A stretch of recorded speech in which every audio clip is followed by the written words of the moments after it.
Hello. So I have something that I wanted to talk about for just a second. Today is the 21st. It's a Sunday morning, August 21st. And we went to church this morning thinking that, well, let me back up for just a second. So I went to confession a couple days ago on Wednesday. And I look like this because I'm about to go for a run with a friend of mine. And Carter's in the back seat, so I'm going to see how long he'll let me talk for before she gets here. So I ended up going to confession on Wednesday, and one of the things that I spoke to the priest about was feeling a little bad, I guess, about not going to church on a regular basis. I feel like I'm failing Carter a little bit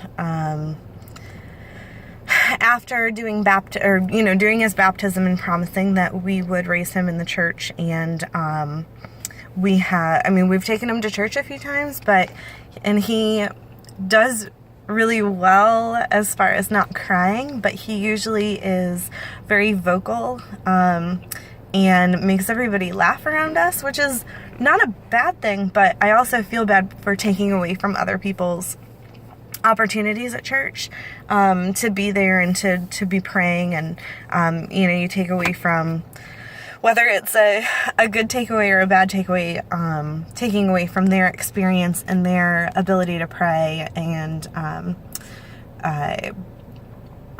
just be able to open their heart to God because they're focused on a little child in front of them who is making them laugh and distracting them. So it's a big distraction. So I kind of talked to the priest a little bit about that, and he mentioned going and, that it's okay that we might have a period of time where we don't go with Carter until he's old enough to really understand what's happening, and that's okay.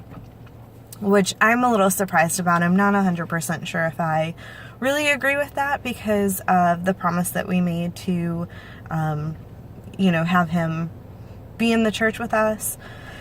So I'm still kind of working on that, and I think God is working on showing me the right way to go about doing that. And one of the ways that he kind of showed that today was, we, at our church, we have a 9 a.m. mass with a nursery. And so today we took Carter, Jason and I went together, and we took Carter and said, okay, we'll put him in the nursery for the 9 a.m. mass. We'll go in together. And we didn't prepare at all as far, we brought him with all of the diapers and his water and things like that. But we had no extra toys for him. So we get down to the nursery, and we're looking around, and the woman who does the nursery came down and said, oh my gosh, I'm so sorry. I had to hire someone, and she has to go through training, so the nursery is closed until the beginning of September. And my immediate thought was, God, this is, all right, this is a sign. We'll take it.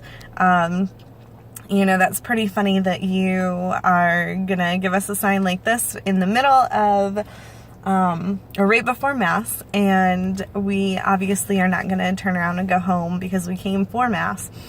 So we said, okay, we'll try it.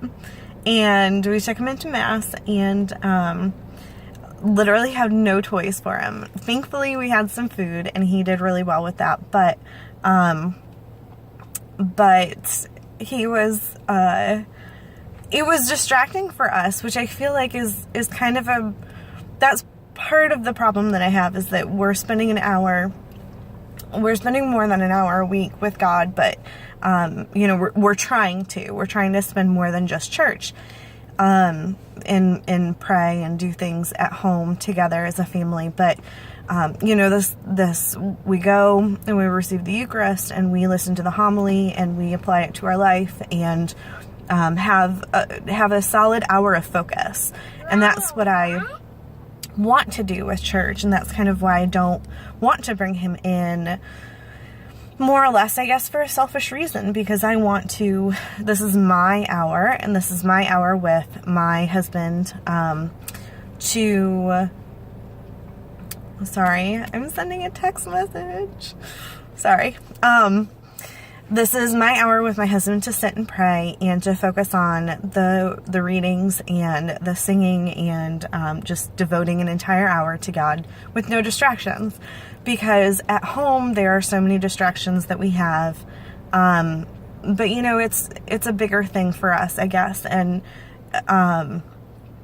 especially with me, with trying to find this whole community of people who are Catholic and raising their kids Catholic, and I want to try to find that community that we as Catholics don't necessarily focus on as much as our friends who are Baptist or non-denominational usually have like small group, and you know, they get together during the week, and they get together on weekends and do prayer together as a group. And I think that that's so amazing, and I love the community aspect of that, and that's something that I've struggled with, I think, with being Catholic, is that a lot of the times we don't feel, we feel that it's a personal thing. We don't feel that it's a community thing. And I think that really needs to change. So, one of the things that, I'm currently listening to a couple podcasts from some girls who, are Catholic, and I think it's really fun. It's called, I'm not going to be able to remember.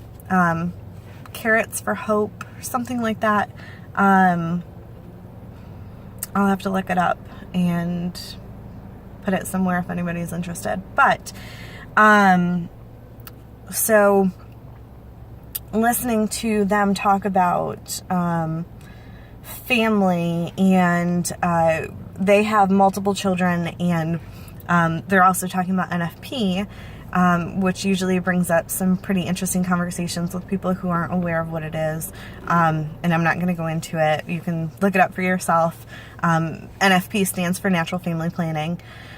But they have multiple children, and for some reason people feel that having 3 kids is a big family, and they always get comments about that. But they were talking about how your outward appearance, or the way that you handle things on the outside, kind of determines the response that you get from other people. And one thing I've been trying very hard to work on, and one thing I tried very hard to work on today in church, was instead of feeling nervous, I felt nervous. Instead of showing that I felt nervous, or showing that we were, I guess, sorry for the distraction that he was being, or sorry for I'm sorry, I don't know if that's going to be loud. There's a siren going by. But we can handle it one of 2 ways. We can either be full of joy in the ability to worship with Carter, and knowing that he is our greatest joy in our life. So being able to express that and be happy and give a smile, or when he is loud, we kind of hush him. But, you know, kind of instead of getting angry or responding in a negative way, we can respond in a positive way. You know, he's 19 months old, and he doesn't know any better. So, you know, there's a way that we can handle it, and smiling at people who are looking at us, or, you know, shrugging our shoulders, or doing something to acknowledge them. But it's also something that I have come to realize that it's not my cross to bear when someone is giving us dirty looks in church, or even outside of church if he's not behaving.